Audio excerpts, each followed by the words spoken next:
Final option na lang tayo. Sige, sir. Ano yung final option? May lumapit kasi sa amin kanina. Isa sa mga complainants. Nilagyan daw niya ng tracker yung wallet ng asawa niya. Ibig sabihin, pwedeng mag-alarm yung wallet gamit tong app na to. Oh?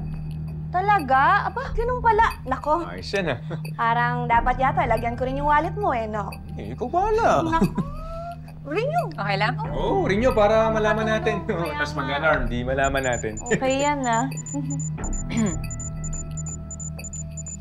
Ano yun? Parang andito ah. Ha? Parang andito eh. Gamit? Sa gamit natin? Dito ko naririnig eh. Dito eh. Dito. Sandali.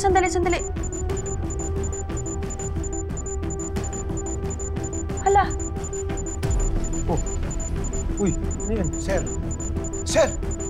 Yan yung mga nawawalang gamit ng mga guests. Sandali. Emil, ano to? Bakit may ganito dito? Di ko rin alam. Masalo ako. Hindi po namin alam. Tonyo, may nag-frame up lang sa amin.